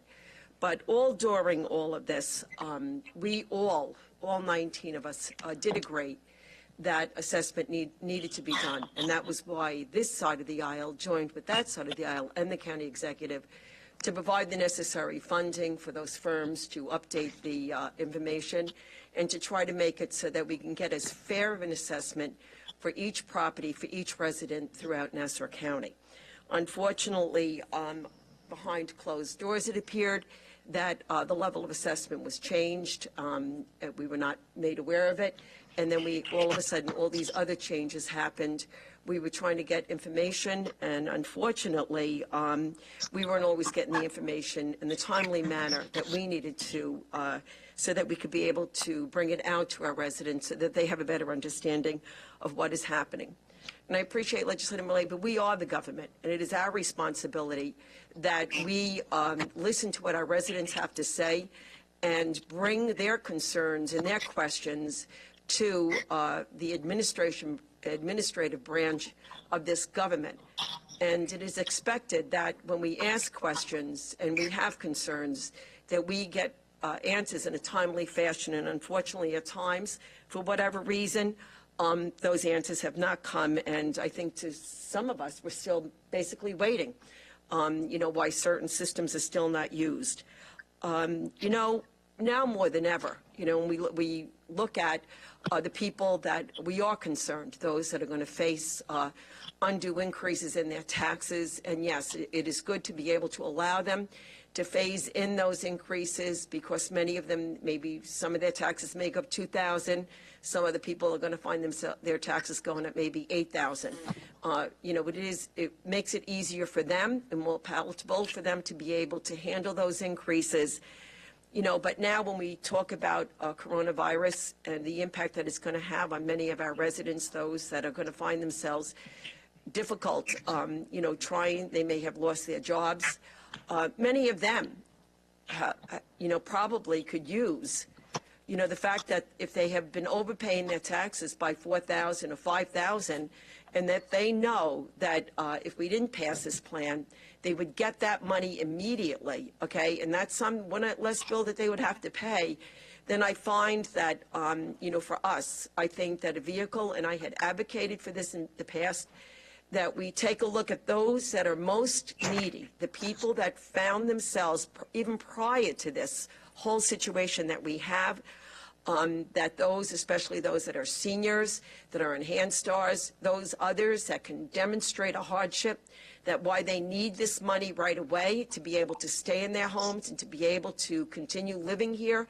I think that this is something that we should have looked at all along, and now more than ever, I think that we need to, after we pass this, that we better all work together and find out what kind of funding. I know money is going to be tight, but some of these people truly, truly need help. And now is the time for all of us to step up to the plate. We all want to be fair to everybody, okay? And I think that the only way that we could do it is to listen to what everybody has to say and to try to come out with the best plan, especially those that are most vulnerable. Thank you. Okay. Does anyone who's listening remotely want to contribute or give a comment right now? Just want to give you an opportunity. All right. Anyone else that's here in person? Legislator Rhodes. Thank you, Mr. Presiding Officer. I, too, have a prepared statement that I might deviate from at times, so I give fair warning. But the current administration began with the stated goal of fixing Nassau County's assessment system and to make it more fair and transparent for Nassau County residents. And that goal received unanimous support, bipartisan support, as Republicans and Democrats on the legislature worked with the county executive to provide the funds, the tools, and the personnel needed to make that goal a reality. That bipartisan support ended, however, when Laura Kern broke her word and bypassed the protections afforded to all Nassau County property owners under New York State law. The 5-year phase-in proposal that we are considering today was made necessary solely by the county executive's actions and is nothing more than an imperfect and an inadequate attempt to soften the blow of property tax increases she has imposed on over 205,000 Nassau County homeowners. More troubling is that the county executive does so at the expense of over 180,000 other Nassau County homeowners, which the county freely concedes have been overpaying their taxes and are due a decrease. Sadly, we have no idea, despite Newsday's reports, whether any of those numbers are even accurate. Nassau County's assessor admitted to posting the wrong assessment roll in January of 2019, which included 18,400 errors in property tax assessments. 85,000 property tax assessments had to be reduced in January of 2019 due to errors. 60,000 property tax impact notices had to be corrected in November of 2018 because the assessor mistakenly used preliminary home values instead of final values to calculate reassessment's impact on taxes. 20,000 assessment disclosure notices had to be recalculated because the property tax assessment increases exceeded the state's cap on maximum allowable assessment increases. It was discovered in February of 2019 that the incorrect tax grievance deadline appeared in over a dozen locations on the Assessment Department and the Assessment Review Commission's websites. A December 2018 robocall erroneously alarmed 400,000 Nassau County residents that they were in danger of losing their property tax exemptions. The Assessment Department's January 2019 general tax roll was defective, resulting in veterans and senior citizens being overcharged on their tax bills. 20,000 impact notices intended for homeowners were returned to the Assessment Department as undeliverable in late 2018. Newsday reported in December of 2018 that thousands upon thousands of homeowners did not receive their tax impact statements in a timely fashion. Newsday also reported that more than 400 Nassau homes that we know of were grossly undervalued in a rush to complete the tax reassessment in time for publication of the roll. Tens of thousands of revisions were made after tax impact notices were mailed to homeowners with no notification that revised notices had been posted online. So those homeowners had no idea that the values had actually changed unless they stumbled upon the posting on the county's website. As for transparency, the county executive and the Department of Assessment she controls have been nothing short of secretive and evasive, not only to this legislature, but more importantly to the public as to how it analyzed properties, arrived at stated values, and even as to the formula used to calculate them. The current administration utilized unsupported and unsupportable neighborhood factors for which the county is currently being sued, with the court having preliminarily concluded that no justification has been provided for how these factors were even determined. The current administration utilized unsupported school district factors with no effort to demonstrate to the public how these factors were determined and in what way the factors mirror actual sales experiences in those districts.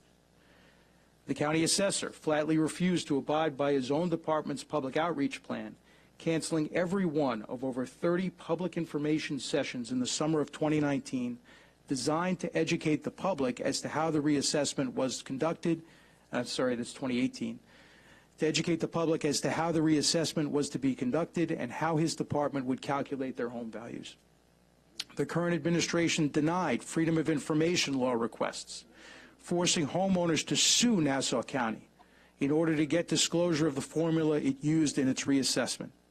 This was a clear attempt to deny homeowners their right to challenge not just their assessment, but the methodology used by the county in determining it. And when it was finally disclosed, key information enabling it to be used was missing. These errors and the utter lack of transparency shown by the administration have polluted the integrity of this assessment. Because of the lack of transparency, the actual effects of this phase-in cannot be known, but will be very apparent as tax bills are received, as escrow statements are adjusted to pay those taxes, and as the exemptions become calculated and known to the public as taxes are reallocated to account for those exemptions. These effects will be felt by every taxpayer. Inexplicably, this phase-in is based upon the tentative roll as of January 2nd of 2019 and does not reflect any of the tens of thousands of adjustments made by the Department of Assessment to property values, and does not take into account the results of any of the 255,000 property tax challenges to the tentative roll that have yet to be finalized. Therefore, if any of those 255,000 challenges, whether by stipulation, ARC action, or by small claims assessment review decision are successful, the reductions those homeowners are entitled to will not be reflected at all in the phase-in. How is that fair to anyone? Will wealthy homeowners receive oversized phase-in exemptions that they're not entitled to because their assessment will have been reduced to the county executive's erroneous assessment level? Everyone else is subsidizing that taxpayer. How is that fair? Equally situated homeowners may receive different exemptions based upon the magnitude of the Department of Assessment's mistakes. Does that sound like taxpayer protection? Now, new construction and substantial reconstruction as a result of Superstorm Sandy recovery is also not included in this phase-in. Why not?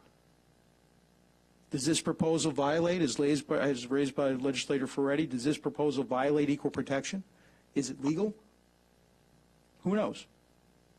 But even with all these challenges, we as legislators are in an impossible position where we must choose between supporting a phase-in we don't understand based upon tens, if not hundreds of thousands of assessments which are demonstrably wrong, that will effectively force Nassau County to overcharge homeowners whose taxes should be coming down, or to allow the county executive's massive tax increase to take immediate effect for over 205,000 homeowners at a time when their health and our economy are already in jeopardy thanks to the spread of coronavirus.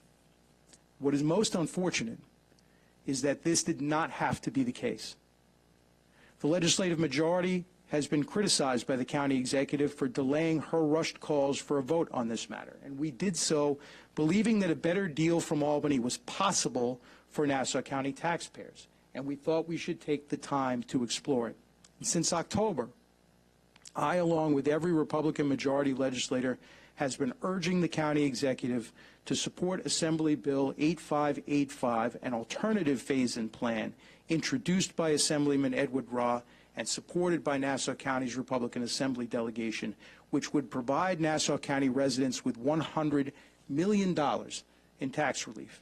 That tax relief would allow Nassau County property owners who will be subject to a tax increase under County Executive Kern's reassessment to have that increase phased in over 5 years, but would provide residents entitled to a property tax decrease to realize a larger portion of that decrease immediately. This would only help Nassau County taxpayers who routinely send hundreds of millions of dollars in tax payments to Albany and receive only a fraction in return in services. And despite this clear fact, County Executive Laura Kern has not only refused to support this common sense legislation that would help her constituents, but she has actively spoken against it. Nassau County's Democratic Senate delegation, the same ones who supported cashless bail reform, have also refused to support it. It is inexplicable why County Executive Kern will not fight for all of Nassau County's residents by pursuing a phase-in plan that helps some Nassau County taxpayers without hurting tens of thousands more. That failure in leadership is the real story. Thanks to the county executive's actions, some version of a phase-in must be passed in order to avoid further pain to Nassau County families. But Nassau County families deserve an up or down vote in Albany on a better plan before this legislature is forced into an impossible vote on a flawed phase-in, which will effectively lock in the county executive's even more secretive and flawed reassessment that has been neither fair nor transparent. Since the state legislature is still in session, and they are at least in session to pass a budget up until April 1st, which was the stated date, incidentally, from Assessor Moog when he needed to have a decision. I urge County Executive Kern to take that time to fight for our residents and to seek the up or down vote that our residents deserve. If an alternative proposal were to fail up in Albany, I would support this phase-in as flawed as it is, because there is no alternative to blunt the dramatic impact of the tax increases of the current reassessment.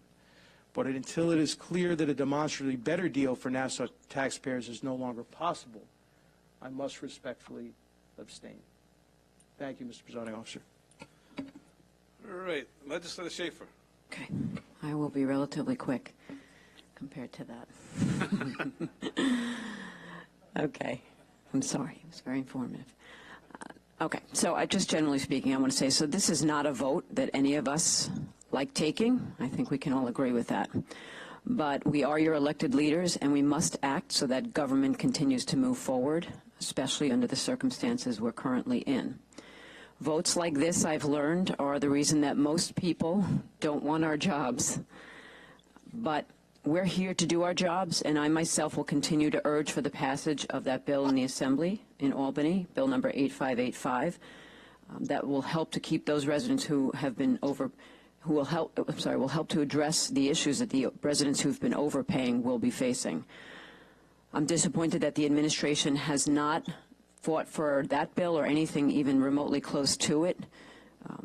To date, they haven't done anything like that, but it isn't too late. So if they can, they really should. I don't know how you can say you're protecting everyone if you're really not, if half the people are not being protected. But it's something that I certainly will continue to fight for, and I know many of my colleagues certainly in the majority will fight for, and hopefully some or all of the legislators in the minority will as well. So I will be voting for this bill under the circumstances. As much as I find it a vote I don't want to take, I have to do my job, and that's what I'm going to do today. Thank you. Okay. All right. Thank you. Anyone else would like to speak on this matter? All right. Hearing none, I need a motion to close the hearing, which will be made by Legislator McKevitt, seconded by Legislator Rhodes. All in favor of closing the hearing signify by saying aye. Aye. Those opposed, the hearing is closed. I heard you. Item 2 is a vote on proposed local law to amend Title A of Chapter 6 of the Nassau County Administrative Code in relation to New York State real property tax law. It is moved by Legislator Ford, seconded by Legislator Lafazan. I'm actually...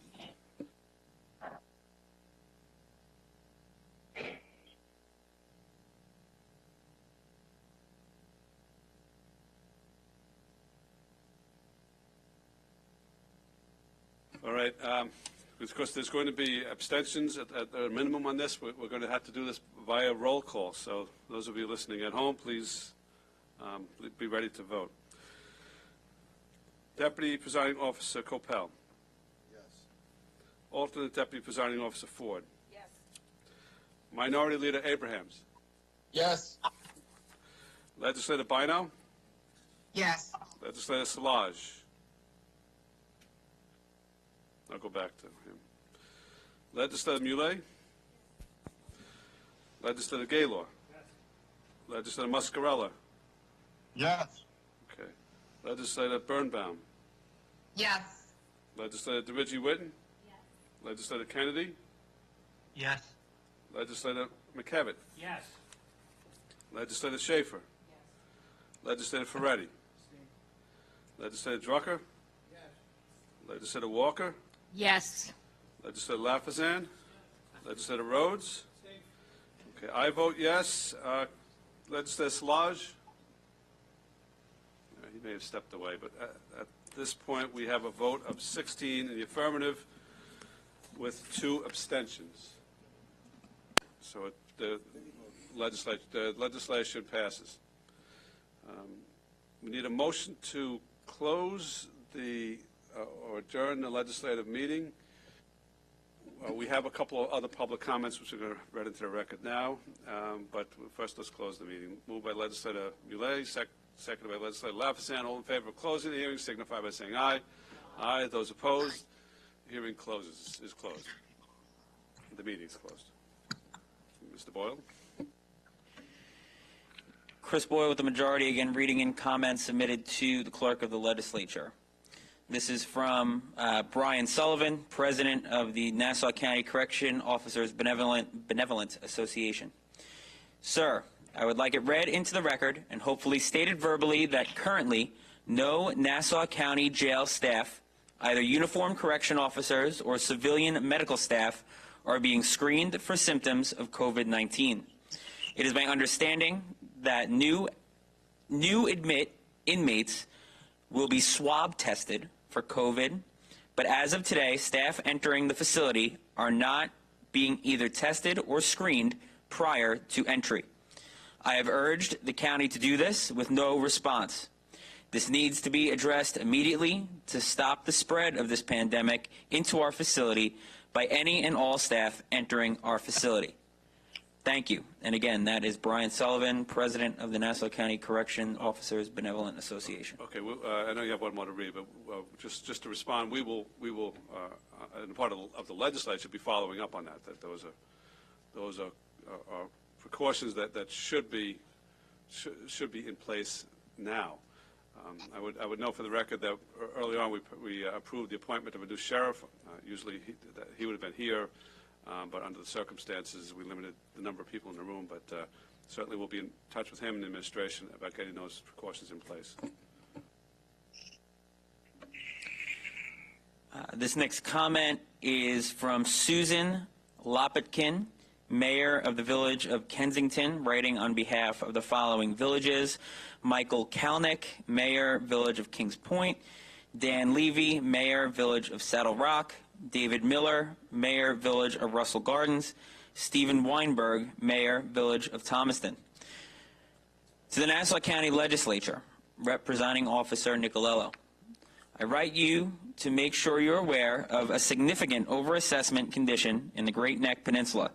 County Assessor David Moog, our legislator Ellen Birnbaum, and the Nassau County Executive are all aware of this matter. In summary, analysis of the villages of Kensington, Thomaston, Russell Gardens, Saddlebrook, and Kings Point sales, as compared to Nassau County assessed values in 2020 and 2021, and 21 and 2022, tax rolls reveals a systemic overassessment. Sales data from 2017, 2018, and 2019 for these villages were compared to the Nassau County assessed values for 2020 and 2021, and 2021 and 2022. The results of the analysis found that anywhere between 75% and 90% of the new assessed values were higher than the actual sales price. In some instances, the difference was over 25%. After several meetings and phone calls between these village mayors and Mr. Moog and his staff, beginning in January in 2019 and culminating in November 2019, it was clear to all of us that the county was not going to address the crux of our concerns, that the assessed values in our community, by virtue of the opaque neighborhood factor that was applied, resulted in a gross overassessment of many homes and therefore higher taxes as a result. We have instructed our residents to grieve their taxes as needed, since we were unable as community leaders to affect any change from the assessor's office. Therefore, over the next 5 years, we hope that the assessed values will be modified such that our residents won't continue to be overtaxed. Therefore, it is vital that the 5-year phase-in of the new taxes be put in place so that the overassessment of our village residents not proceed without sufficient opportunity for them to challenge the Nassau County values. Should you be interested in obtaining the analysis of the home sales versus assessed value, I am certain that the county assessor can provide them. And if his office cannot, any of us will be happy to oblige. All right, thank you, Mr. Boyle. That's the end of the public comment that we have. The legislature meeting is adjourned, so we are now going to move into the Rules Committee. We have one item on the Rules Committee. All of those who are participating by remote hookup who are not on the Rules Committee, we'll see you next time. I will act as clerk of the Rules Committee and call the roll. Legislator Coppell. Legislator Rhodes. Legislator Schaefer. Minority Leader Abrahams. Here. Legislator DeRiggi Whitten. Here. And Legislator Bino. You still here, Steele? There you are. Okay. I'm here, so we have all 7 members of the Rules Committee present. We have one item which is to be untabled. It is B5 of 2020, a resolution authorizing the county executive to award and execute a contract between the county and ENA Restoration, Inc., moved by Legislator Schaefer, seconded by Legislator Bino. That is before us. Ken, did you want to speak to this contract?